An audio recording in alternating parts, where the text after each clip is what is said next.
Yes, welcome all. The bus, we're a wee bit later today due to work and stuff like that. Sad I've got no one with me. Terry had to dart off around 3 o'clock and I was working through the day. So you're left with just me. So we'll turn it into a wee bit of a Ask the Bus type show and I'll get through your comments and where everyone's thinking right now. Um, wow. Another day, more drop points.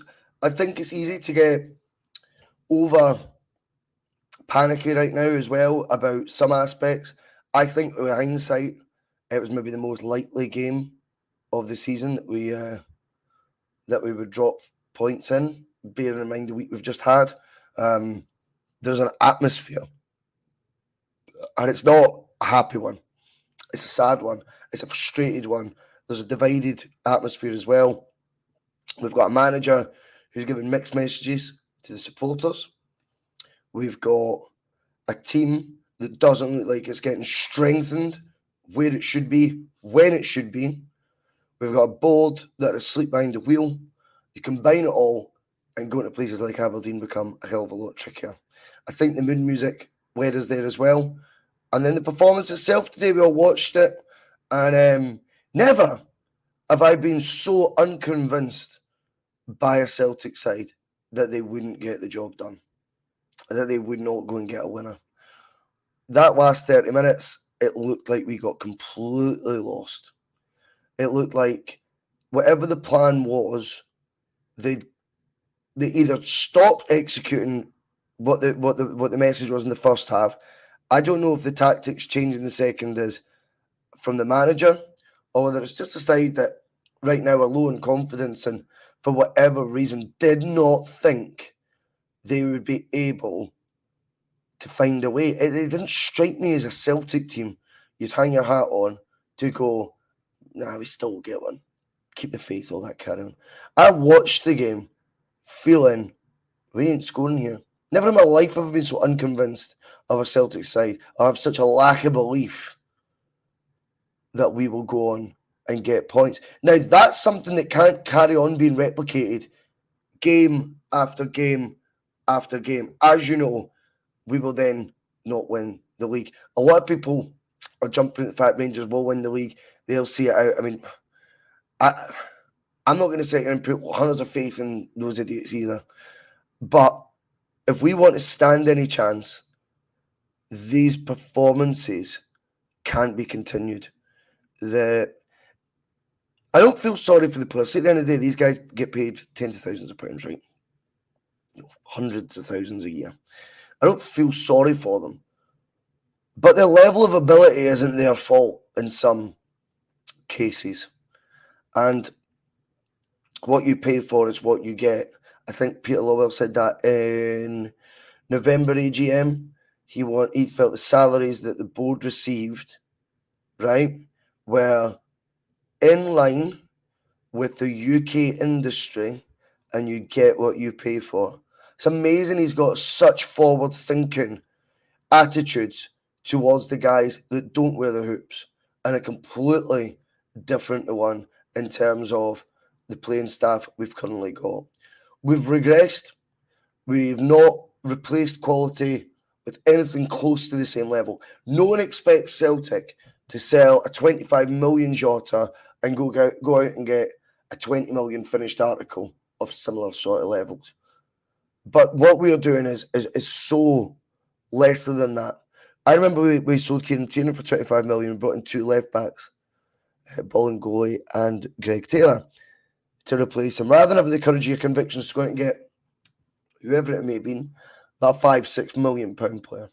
Now, that's been replicated again this season. We've seen Palmer come in, we've seen Kuhn come in, we've seen Yang come in. All these wingers, we should have just got, I think, one right good one. Proper investment in one player. Because when you combine these fees and these three players' wages, you arrive at that expenditure anyway. But the team's not improved for it. It's a lesser team for that. So that's extremely frustrating. That's just a wee example. I'm not blaming any of the wingers per se today. However, it's undeniably frustrating for the fans when they just don't look at the bench with any faith we are going to change things if things aren't going our way for the better. The squad is nowhere near where it should be with the financial advantages and the process having been one we could have started so long ago. Everyone, what happened in the summer was bizarre. It looked like legacy signings that were already earmarked. It didn't look like I had a Brendan Rodgers feel, but that's happened. I'm not happy about that because it was a Champions League campaign.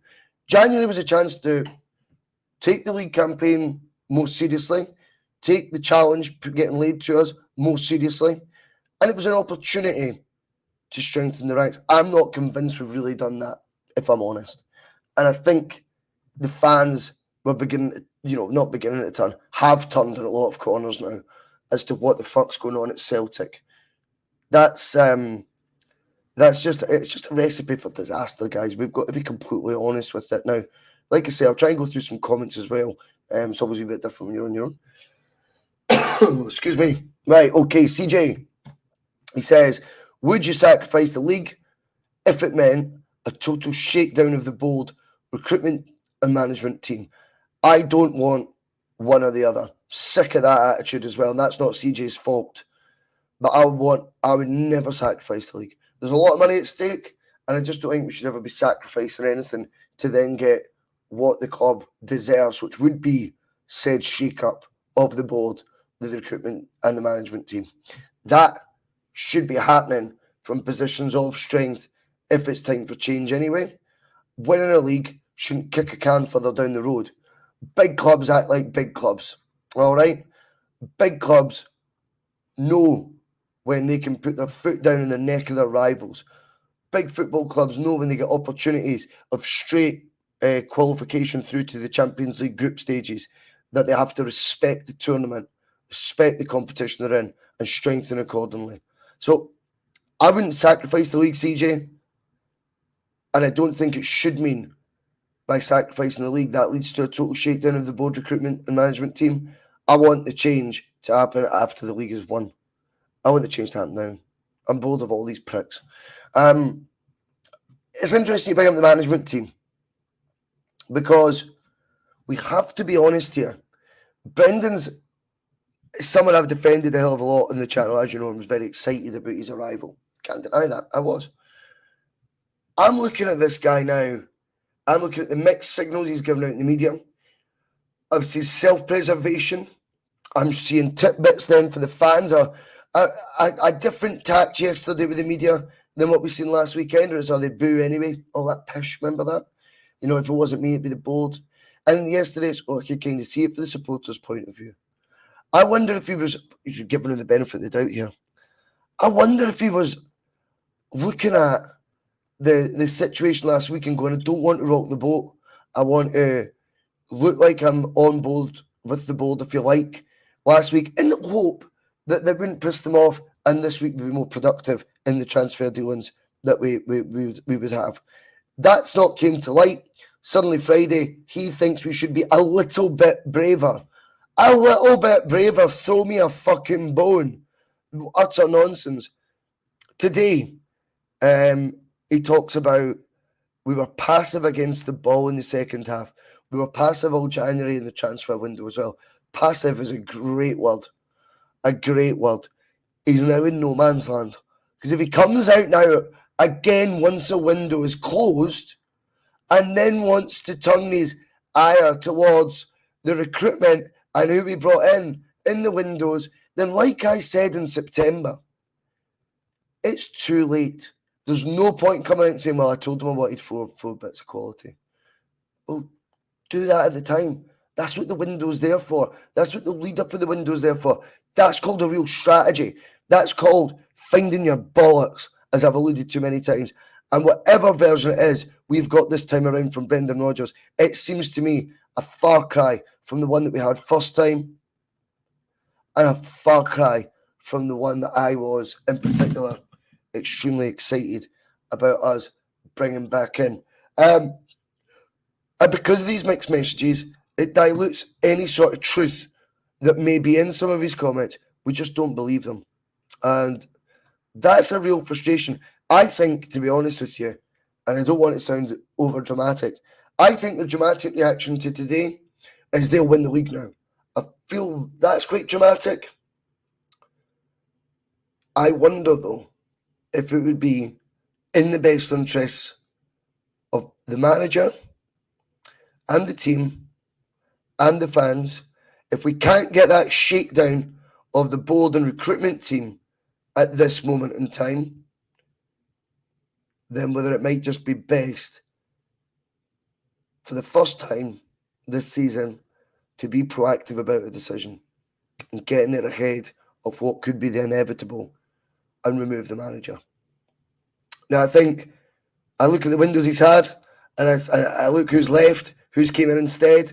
I look at an overbloated squad with players that we just didn't need, that we wasted chunks of our budget. I'm sure he'd like to spend on better players and be that bit braver. And I would feel a wee bit of empathy towards that, I suppose. But then my eyes don't lie, and the product in the park has to be his responsibility by now. It's February. It doesn't matter whether he can get, if he can get players. He's got to be able to get them now, playing to his style, his philosophy, all that shite. Well, maybe that is what we're seeing. Maybe that is just his style, and that doesn't work. And he has to get the flack for that. Big Dom, love it, Big Dom, on my own here. And he comes in, you're talking nonsense. No matter who the manager is, you ain't getting back. That might be correct. That might be right. But no matter who the manager is, doesn't give you the exact same outcomes on the park. They're variables. I think you're probably right with the board when it comes to not getting back. In case you've been missing something, Dom. The transfer window's shut, pal. Shut. So no one will be bringing anyone in between now and the end of the season. So when I'm alluding to the fact it might be in the best interest of Celtic to have that conversation about removing the manager, that would be to try and influence the outcome between now and the end of the season, pal. That wouldn't involve recruitment because the window's shut. So you keep up, and that would be great, mate. But I'll just keep talking nonsense. No problem. Love it, mate. Love it. And by the way, I get Big Dom's probably sitting as frustrated as I am right now, as frustrated as many other fans are right now. There is a lot wrong. But in terms of the display today, firstly, I think if we're all being honest, I think we could all say we've seen it coming. When you consider everything that's happened this week, you wouldn't be that surprised at us dropping points today. And we got a draw. But you know what? The one thing we can salvage is changing it again. And I think for the board, they have to change at some point in this process. I'm just not quite sure when. Is that, I if it's even possible. But fucking hell, I would change them definitely. Charles Smith says it's all on the board and the manager. We totally agree with that. The board now, though, with the window shut, can only make one more play. And that would be to get in a manager who will get better performances and dictate outcomes better than what Brendan has so far. Brendan's been up and down since he came in. It's been ropey. He's not made that connection with the fans, I think. We hoped he could maybe try and remaster. And I just feel right now that that's the last, throw the dice this board have to ensure or to give us the best possible chance to win the league. I think would maybe now be changing the manager. I'm sad to say that. Would they do it?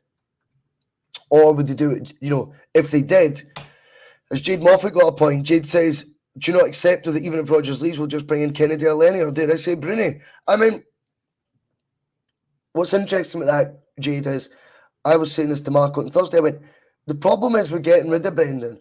The likelihood is he was the last on the board's list that they wanted and the highest and the top man on the list that Dermot wanted.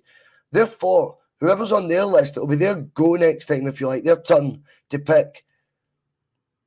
Their likelihood is they're going to be a far more of a yes man than what What even Rodgers is. Where does that lead us? Who knows? But between now and the end of the season, could they have a more exciting, positive, filled with belief, theory, philosophy, tactical sort of opinion than what we're seeing for the manager right now? I'll go back to what I said earlier. I genuinely have never been less convinced that Celtic would actually get a winner today. Never felt they would. I was buzzing they got an equaliser, to be honest. That was enough for me. I have no idea where any fan's mind would have been at that was, up to the end today, full of confidence, full of faith, we'll go and get the winner. Now, trust me, this isn't lies or rewriting history. I've supported plenty of Celtic teams that I believe still would. We'll get a winner. It's what we do. It's what we do. We'll go out and get a winner. That didn't happen today. And usually you start getting that faith when a team's found its identity, when a manager's 6-7 months into his tenure and you kind of know what they're going to be all about. Answer this question if you want in the chat.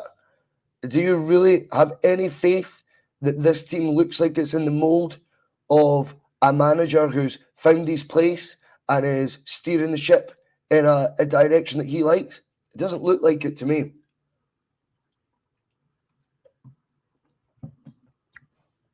Right, let's have a look at some of the other comments. I appreciate 218 with me when I'm setting them on. I respect that, and it's difficult when it's live. I don't go on and snip up the comments. Aye, all right, I don't know how to. You're right. I've not a clue how to. But we're on live right now. It's a shame we've not got more debate that we can have. We'll be back for the Sunday Blether tomorrow.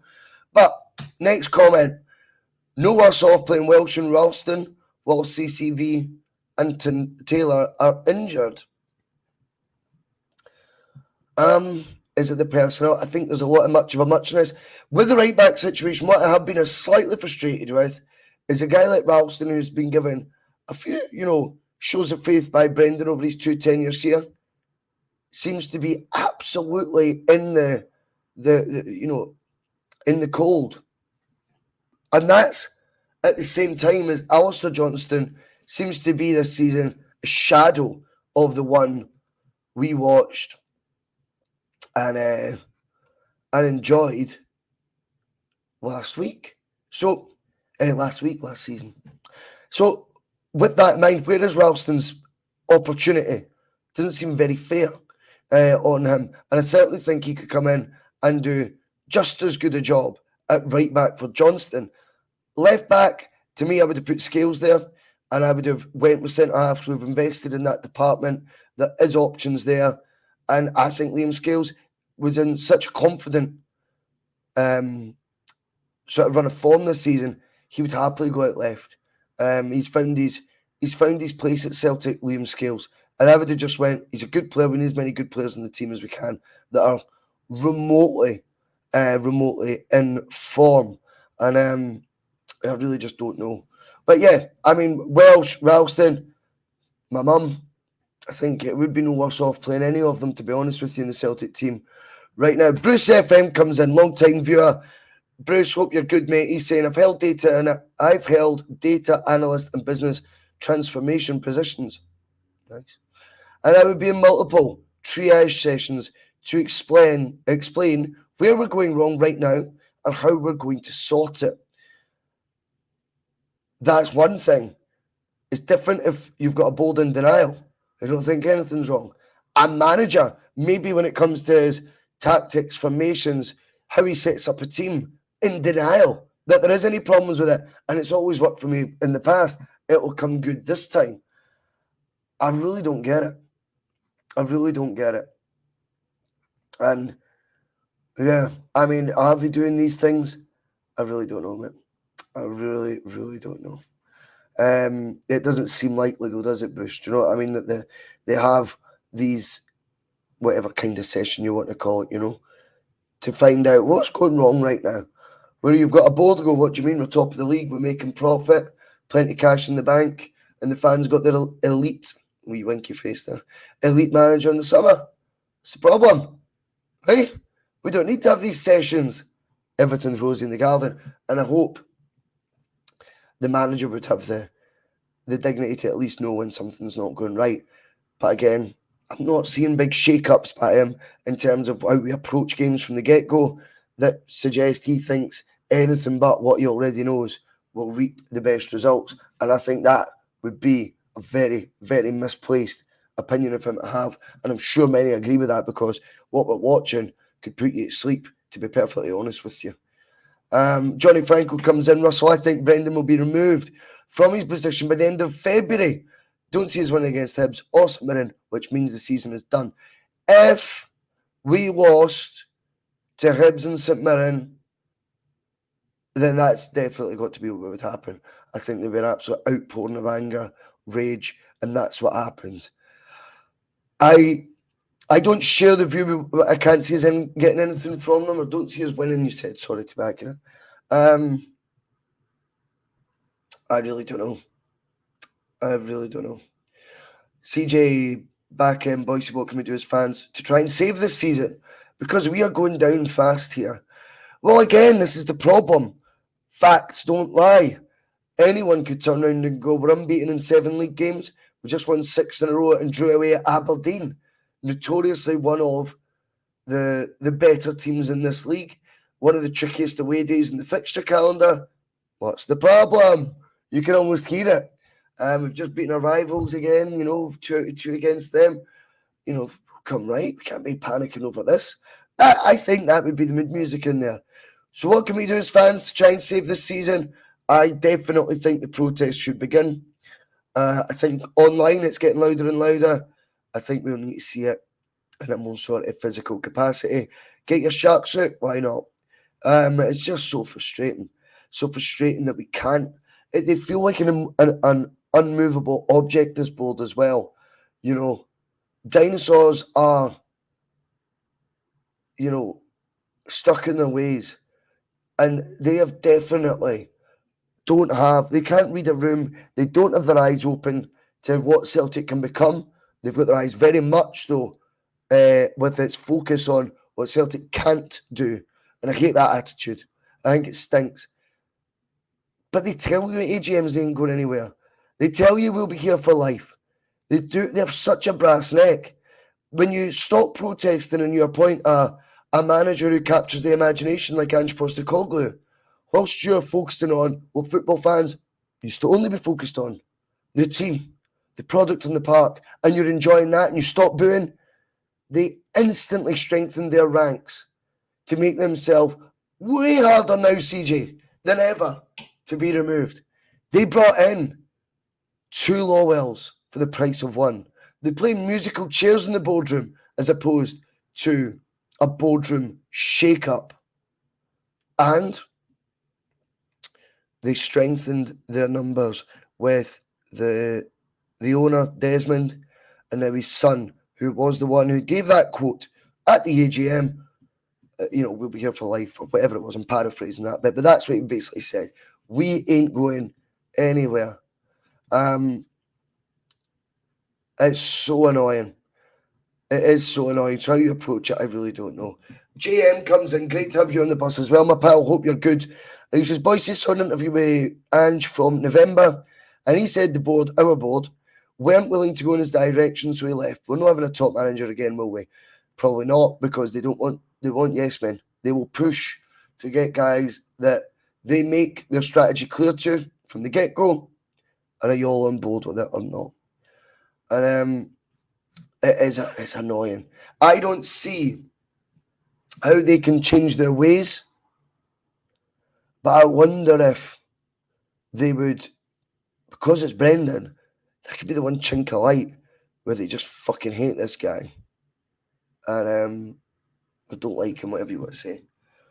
And they would just happily go, oh, you thought you walked out last time?